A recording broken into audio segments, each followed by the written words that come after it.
If you want to just sprint very quickly, you will find that you run out of gas, energy. So I think you should keep in mind that it's a longer race and that the fruits come later, not immediately. So I'm very pleased that you're selling the idea of both running and long-term investing here this morning. NSE and CNBC TV18 present Investothon 2012 this February in Mumbai. To register, SMS INV to 51818. Presented by National Stock Exchange. Cafe partner Cafe Coffee Day. Media partner CNBC Awaaz.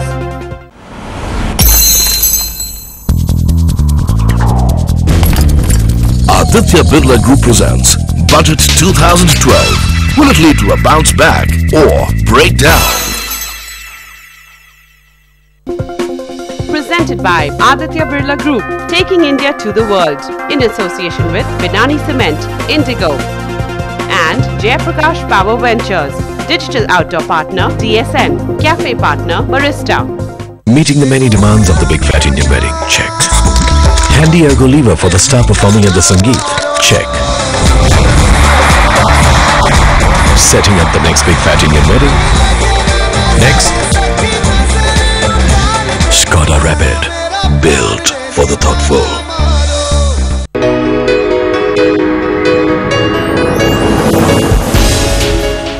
Welcome back. One could say Infotech is the product of India's liberalization and he the new class of entrepreneur. BVR Mohan Reddy, who pioneered CAD/CAM culture in India, has certainly created lasting impression among his global client. So what makes this global giant flock to his company? To find answers to those kind of questions, I caught up with Mohan Reddy at sprawling office located over 10 acres in Madhapur in Hyderabad. Mr. Reddy, Sandeep, welcome to the show. Thank you. Mr. Reddy, if I may begin by asking you, you are a MD of a company at a fairly young age, around 31, 32. You're doing very well, yet you chose to start your own business, and that too in a CAD/CAM area. Why did you choose this particular field, and what made you give up this job? I was 41 when I started this company, Infotech Enterprises. And there is a big difference between starting your own company, having your own company versus working for somebody.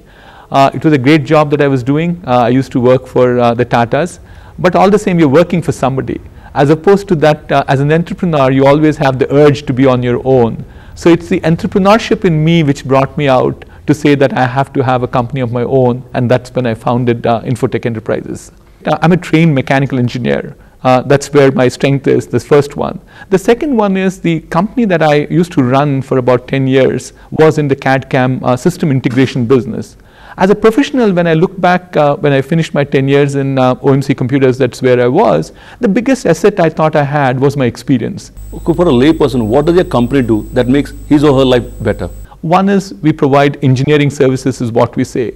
What is engineering is, if a company wants to design a particular product, it has to be engineered.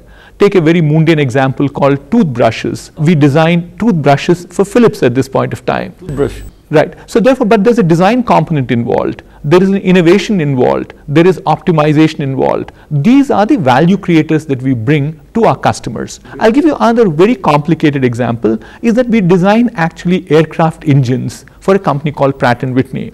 Or we design the fuselages for a company like Boeing. So therefore, there is a complexity in design, but it's the same engineer who works, different engineers, but on the same problems that we have in engineering, which are addressed. So what we finally bring to the common man is that this world, a better place to live. What was the big turning point of your company, and what are the big order you got?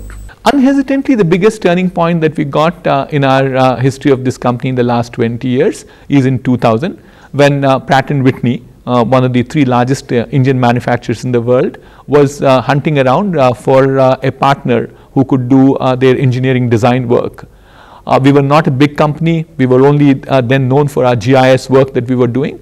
But we were very fortunate enough to find a place in their shortlist. How did you convince them? The 2 things that I felt I was very strong about is that I had engineering passion. That is what I showed to them. I had a small engagement by that time with Ford Motor Company. We used to do a finite element analysis for their engine blocks. But the second one that I convinced to them, in the GIS, the amount of process rigor and regimentation that we had. We're a process-driven company. So therefore, in aircraft engineering too, that you need to have enormous amount of process compliance because the room for error the tolerance to errors is very, very small. They call it a zero tolerance regime. So I thought I convinced them on these two counts. But subsequently, the client, that is Pratt & Whitney, told me that they saw one other great attribute in this organization, and that was trust. They trusted us. They said, look, you sounded so accurate to what their requirements were. And we gelled, the chemistry agreed. And thereafter, there was no looking back. Okay, let me get Sandeep in. Sandeep, you heard Mr. Reddy. What is it about this company that strikes you or singularly appeals to you as a banker? What struck me was the fact that it's been around for 20 years and it's pretty much stuck with where it has core competence and has developed an excellent mix of customers. And we spoke about it a little earlier. It's a bit of learning from the customers and teaching the customers at the same time.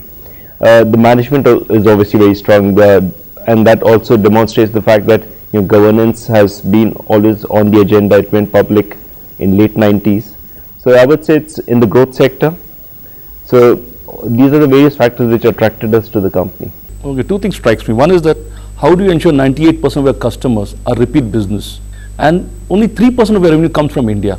Is it a very conscious decision, or you think this number could grow?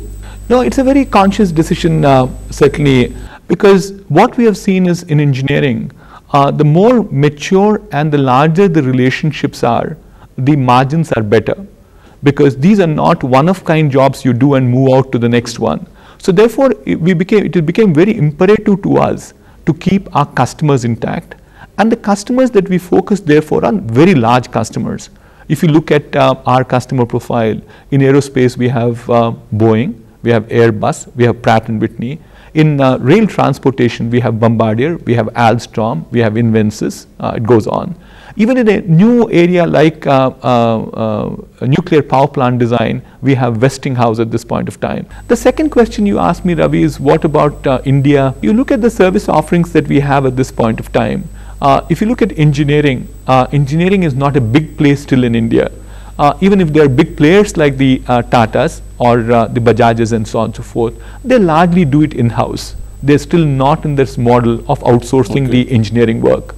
Whereas if you look at our service offerings which are there in telecommunication business or power distribution business, certainly they would lend themselves with the Indian business.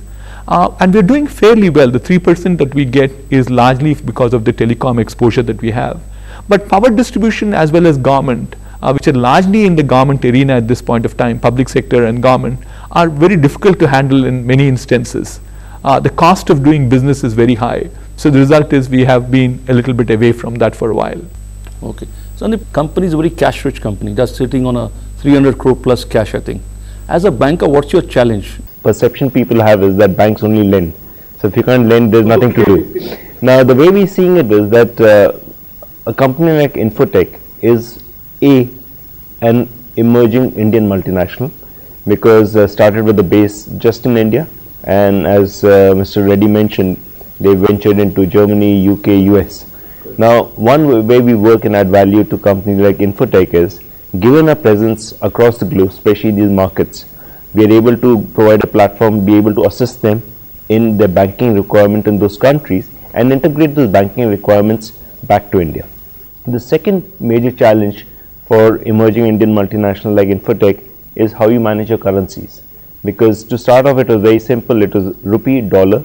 That itself, as we've seen over the last couple of weeks and months, has its own challenges. Now, if you multiply that with other currencies of euro and sterling, you obviously have an exponential increase in the need to manage these currencies. So that's where we try and assist on the foreign exchange management aspect. Okay. The third aspect is obviously linked with investments, because Infotech has done bolt-on acquisitions. So where required, we can assist in whether advising on the acquisition, or if it's more a transformational acquisition which is not funded through internal accruals, then we can even assist in funding of that acquisition. So it's about just following the company as it ventures out globally and see where all the needs are. Okay, Mr. Reddy, I believe your whole edifice has been built on 4 pillars. What are those pillars? Whole concept of our business is we have a values framework. Before the pillars, there's also a foundation. And the foundation, we call them as values first. Okay. Our ability to be fairness, integrity, responsiveness, transparency are the ones which make us distinctively different.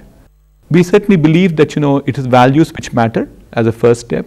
And then these 4 pillars are the 4 stakeholders that we have which build an organization.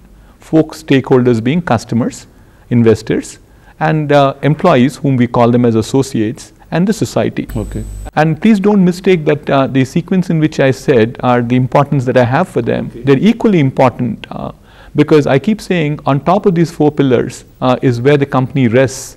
So therefore, even one of these stakeholders becomes weak, it becomes very difficult to company to be stable.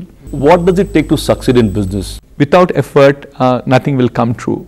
But not necessarily effort is the final word, which means that we put a lot of effort, you'll be successful. What makes finally success is luck. I'm not therefore saying people who lucky become successful in companies. People put a lot of effort will turn out to be lucky at some point of time. Okay, very well put. Thanks a lot for being on the show, Mr. Reddy and Sandeep. Thank you, Ravi. Pleasure to have both of you on the show. Thank you very much. Well, that was Mohan Reddy in his element, talking with a lot of conviction and passion. These are the mantras he applied to build Infotech. Measure everything and then compare it with the best. Focus on a few things but do it well. Infotech's success has largely been because it has focused on a few clients and serviced them well. Build knowledge specific to your customers. This way they will not leave your fold. Build your whole edifice around 4 pillars: customers, investors, employees and society. And finally, never compete with your client. This company is very clear that they will not get into the client's area of business. Well, there is a lot of science and art in those mantras, and it is eminently doable by others who want to start their own business. On that note, it is time to say goodbye. See you next week with another interesting episode. Till then, keep watching CNBC TV 18.